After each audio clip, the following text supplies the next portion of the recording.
Gisele, o tema de hoje a gente vai falar mais uma vez, né, de estética, de aparência, né, de uma movimentação que a gente tem visto aí um aumento muito grande do uso de hormônios e esteroides entre mulheres, né? E é uma busca, né, obviamente aí, né, pela boa forma física. É legal, né, ter, obviamente, cuidado, né, sempre sendo feito, obviamente, com uma orientação de um profissional médico, né? Que tem muitos profissionais que até são da área da saúde, mas que não têm competência legal para estar prescrevendo hormônios. Então, muito cuidado com quem você procura aí. Mas, Gisele, a pergunta que eu te faço é o que explica o aumento tão grande assim do uso de hormônios e esteroides entre mulheres? Ótima pergunta, né, gente? Olha, existe uma pressão estética muito maior do que a gente imagina. Hoje tem muitas mulheres que não sentem apenas que precisam emagrecer.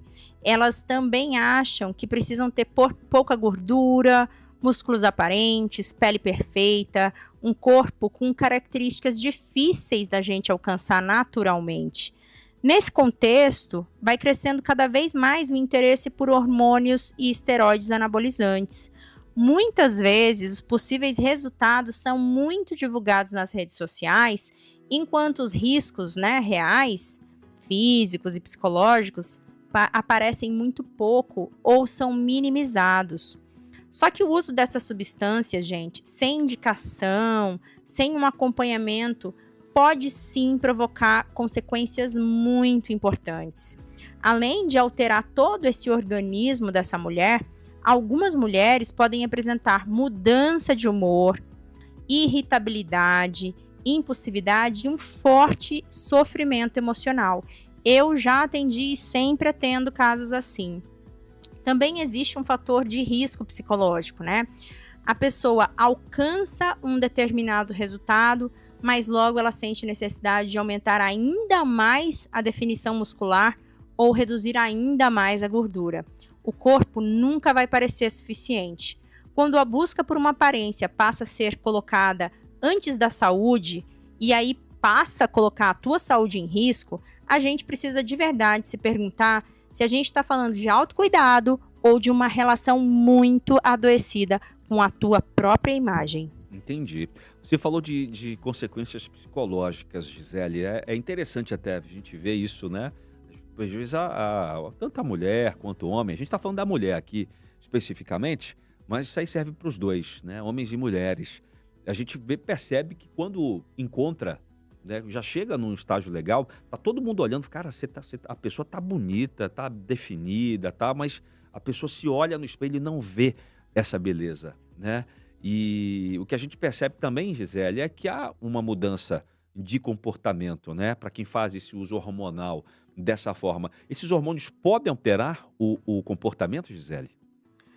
Podem sim, Daniel. Dependendo da substância, da dose, da sensibilidade de cada pessoa, pode ocorrer muita irritabilidade, né? Tem casos assim de mulheres que ficam extremamente agressivas, né? Entram em comportamentos violentos na sociedade aí, ficam ansiosas, têm alterações de sono, ficam muito mais impulsivas e um humor totalmente oscilante.